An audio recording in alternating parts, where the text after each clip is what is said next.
Page 15, continuation. Question 6. Analyze the plot of Edward II to show how the dramatist by compression and other devices combines the historical episodes into an artistic unity. Answer. See answer to question 5. Question 7. Consider Edward II as a historical tragedy. Answer. See answer to question 5. Question number 8. In Edward II, his, in brackets, Marlowe's, management to historical sources shows a degree of technical skill unusual in all but the finest of Elizabethan drama. Close quotes. Comment on the technical skill of Marlowe shown in Edward II. Answer. See answer to question 5.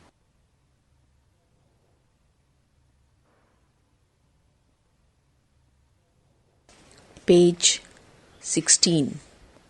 Question number 9. Discuss the position and importance of Edward II in the development of the English historical play. Answer. See answer to question 5. Question number 10. Show how Marlowe's Edward II is a unique combination of a great chronicle play and a deeply moving tragedy. CU Honours Paper 2002. Answer. Marlowe's Edward II is a chronicle drama in which Marlowe has succeeded in presenting the facts of history fairly faithfully with concentrative and dramatic ordering of events. In Edward II, the chronicle play is disciplined into tragedy, and the events of 23 years are telescoped for dramatic purposes. The play is not a series of incidents loosely held together. It is a complex and organic whole, working up by natural stages to a singularly powerful climax. In characterization, Marlowe shows a distinct improvement. The ultimate fate of Edward is determined by the aggressive attitude of Mortimer, the vanity of Lancaster, and unscrupulousness of other barons. There is a real evolution of plot, with the development of characters, though not as dramatic as in the plays of Shakespeare. The play pivots round the central figure of Edward, whose tragedy moves pity and terror.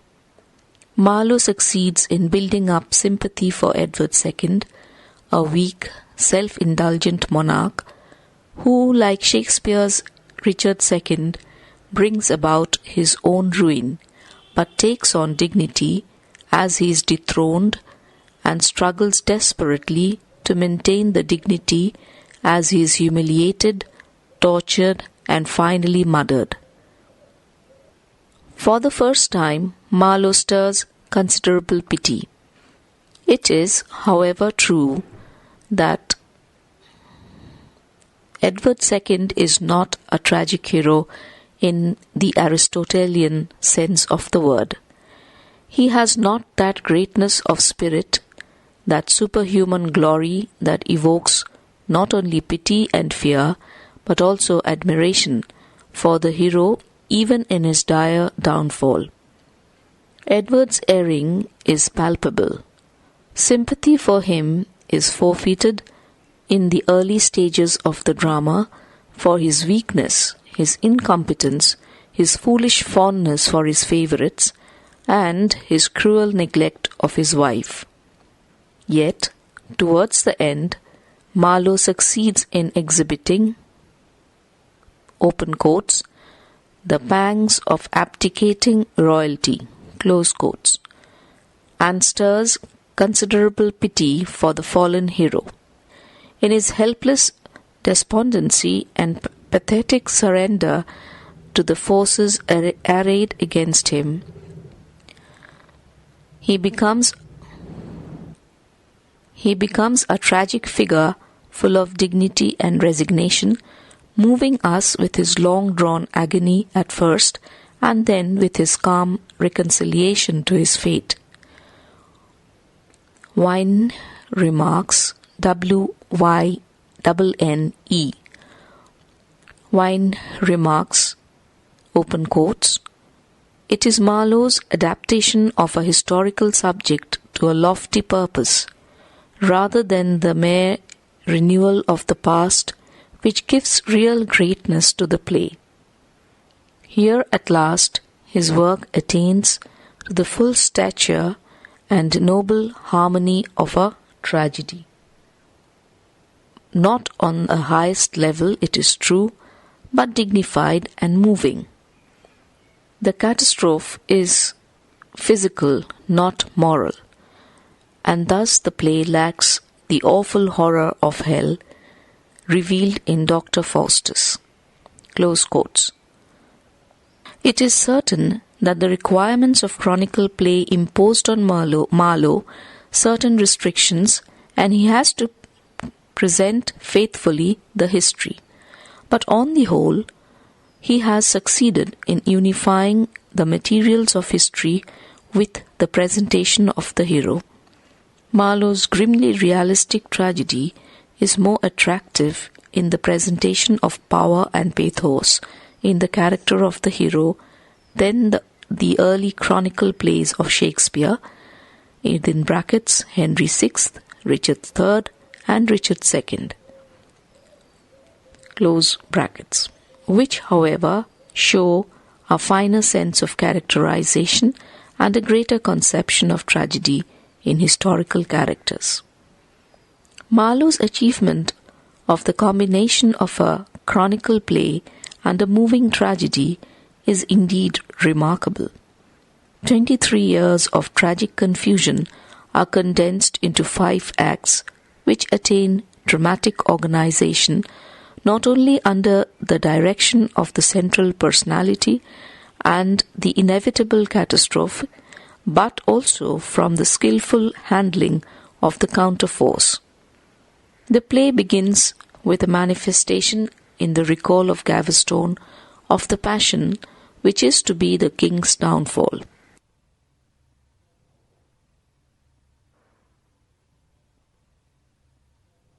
Page 17. The dangerous combination of two similar carriers of Gaveston and Spencer is cleverly managed. It develops into active conflict, the counterforce of the barons getting more and more in the ascendant under the leadership of Mortimer. The alternating triumphs and defeat of the king in his struggle with the barons lead to the climax of their humiliation at the end of Act 3, and thus the turning point of the action is given an emphasis. From this point onwards, the counterforce is in the ascendant and the catastrophe is realized with tremendous power and pathos. The play has many structural gaps, but the swiftly changing scenes keep up the tempo of the drama. It shows Marlowe's power of developing tragic movement out of the confused narratives of chronicles. In the final scenes, Marlowe concentrates on the pathos of Edward's fall. The chronicle element is, however, maintained with fidelity. The pathetic scene in the Abbey of Neath, where Edward and his followers take refuge among the monks, lead up to the yet more pitiful situation in Kenilworth Castle, where the captive sovereign is bidden to surrender the crown. And then, through mounting stages of passion and pathos, the play moves onward to its superb climax in the last dread scene, where the unhappy monarch stands in, open quotes, mire and puddle, close quotes, sleepless and starving, and with the added agony of the remembrance of past days of love of love and glory. His afflicted and wretched condition becomes pathetic in his alternating bursts of impotent rage and tame submission to fate. In his calm resignation and gentle dignity, at the end, he becomes a tragic figure, overwhelming us with a feeling of fatalism. The play here shows a human tragedy. We forget the chronicle history of a certain English monarch and witness spectacle of the calamity and suffering of a dignified personality. Here, Marlowe achieves a superb combination of history and tragedy. Question 11. Show that in Edward II, Marlowe selects the incidents, shapes them into a plot, and relates them to character. Or, with an analysis of plot, show Marlowe's merits and defects in the technique of dramatic structure. CU Honours Paper 2003.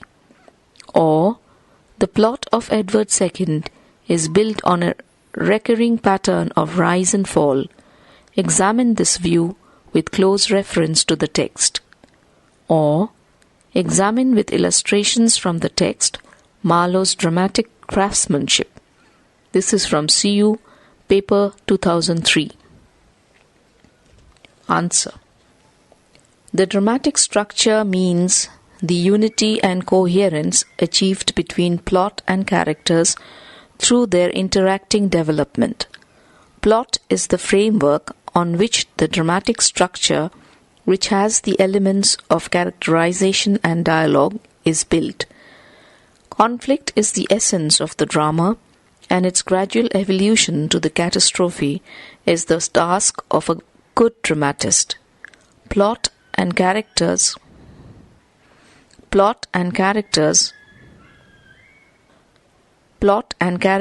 are intimately bound up with one another. In good drama, characters issue out of the situations and situations grow out of the characters. Through the movement of the plot, and particularly through its great crisis and situations, the qualities of the characters are brought out. It has to be admitted that in Edward II, Marlowe does not always use the plot for successful characterization. There are gaps in the evolution of the plot. The changes in the characters of Edward, Isabel, and Mortimer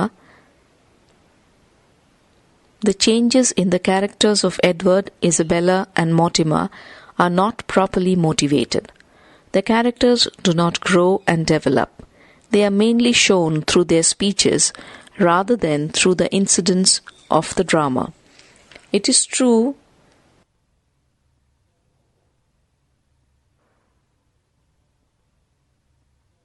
page 18 that the requirements of a chronicle play impose on the dramatist certain restraints. The material spreading over long 23 years seem intractable sometimes. Moreover, Marlowe worked under inadequate theatrical conditions. He must be given the credit of pioneer.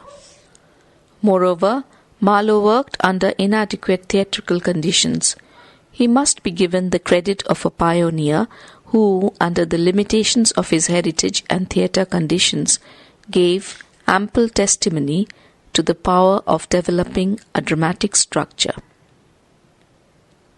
Marlowe evinces an awareness of dramatic technique in the management of the materials he derived from history. He combines the vast historical materials into the brief compass of 5 acts and scenes into a compact dramatic framework. He omits and condenses freely to make the action more continuous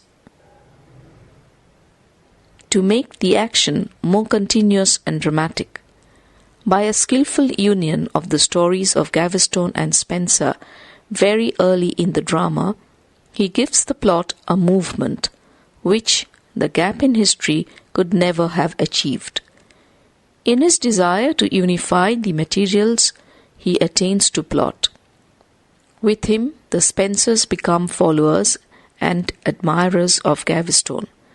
Again, he gives the plot a certain continuity by putting two Mortimers in the same relation toward Gaveston that they really bore towards young Spencer. He hastens the movement of the play by constantly condensing the events. For example, in Scene 2 of Act 3, he deals with the death of Gaveston, which occurred in 1312.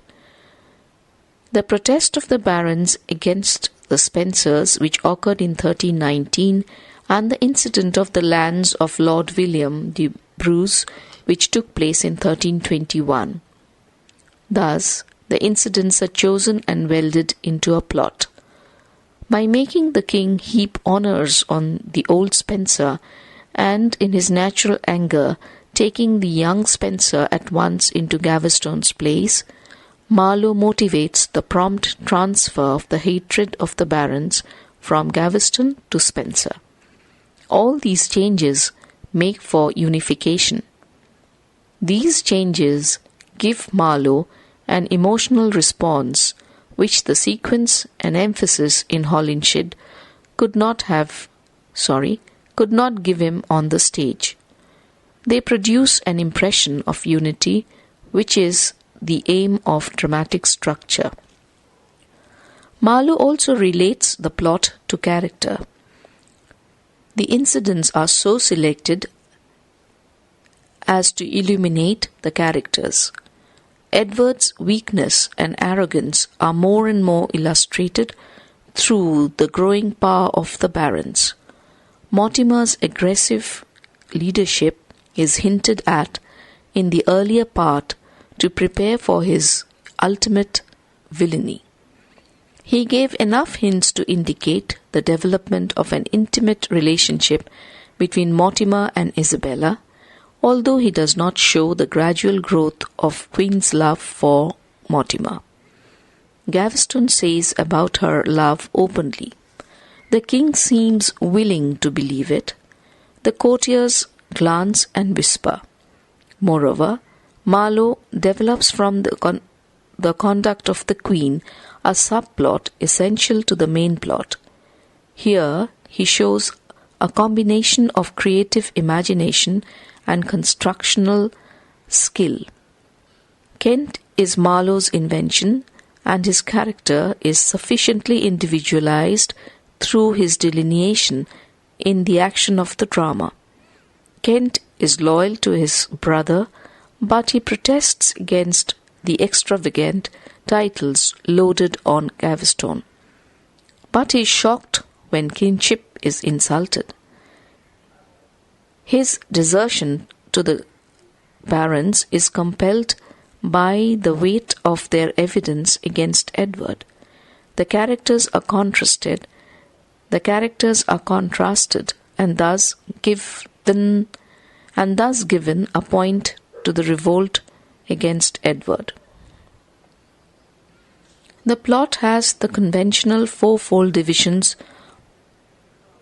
of exposition, crisis, revolution, and catastrophe. The stage is set for the conflict to follow in the four movements of the first scene. First, Gaveston just returns from banishment and is eager to meet the king and to devise the sensuous pleasures which delights them both. Secondly, the quarrel with the lords, bitterly jealous of the upstart Gaveston, a quarrel overheard by Gaveston, a movement in which we meet the king's chief enemies, Lancaster, both Mortimers, and Warwick. The reunion of Edward and Gaveston, and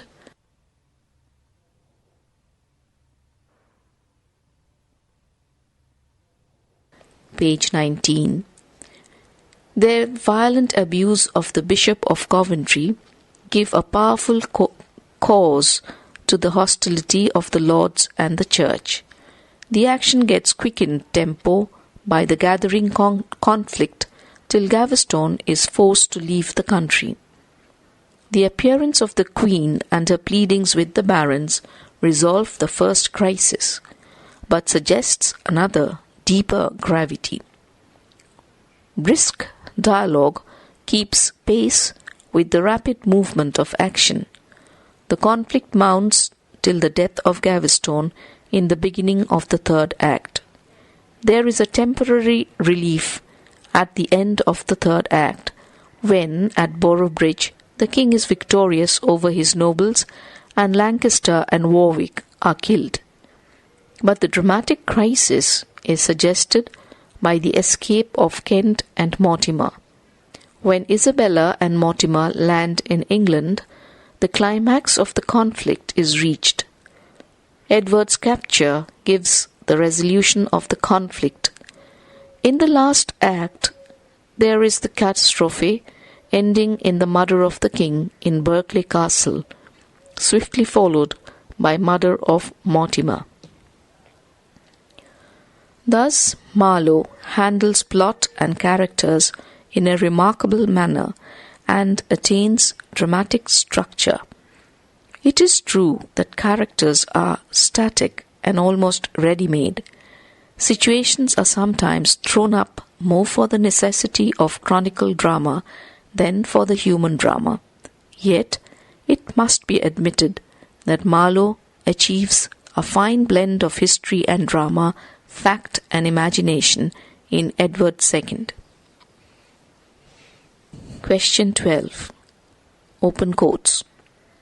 Edward II is a well-constructed play. Close quotes. Discuss. Answer. See answer to question number 11. Question 13. Open quotes. In Edward II, Marlowe's dramatic powers are at their maturest. Close quotes. What evidence of maturity do you find in the text? Answer. See answer to question number 11. Question number 14. Is it correct to say that Marlowe has rendered the inner spirit of the historical period he deals with? Answer. See answer to question number 11. Question 15. In Edward II, the practicing playwright has superseded the poet in Marlowe. Do you agree? Give reasons for your answer. Or, does Marlowe seem to you to be greater as a poet or as a dramatist? Justify your answer with appropriate illustration from Edward II. Answer. Marlowe gives ample testimony to his dramatic technique in Edward II. In his previous plays, Marlowe shows his heroes in a series of unconnected scenes. In those plays, his main achievement is that he invests tragedy with passion and poetry. In a series of high astounding terms, he gives expression to the aspirations and sufferings, dreams and defiances of his heroes. In Edward II, there is real dramatic technique. Mr. M.C. Bradbrook indicates the, open quotes, coordination of interest, close quotes, in the play. He says that the soliloquies in Tamburlaine and Dr. Faustus, used for stating the central significance, chiefly through the central figure, are now purely expository and are distributed among the minor characters, that the form of dialogue is more dramatic in the modern sense, with a consciousness of the theatrical value of setting one voice against another and of raising suspense. The stage action is set in motion in the first scene by grouping together two contending parties fired by hatred and arrogant determination. The quarrel with the lords, bitterly jealous of the upstart Gaveston, a quarrel overheard by Gaveston, and a moment in which we meet the king's chief enemies. Lancaster, both Mortimers, and Warwick, and the reunion of Edward and Gaveston intensify the conflict. The appearance of the Bishop of Coventry leads on the action to a crisis.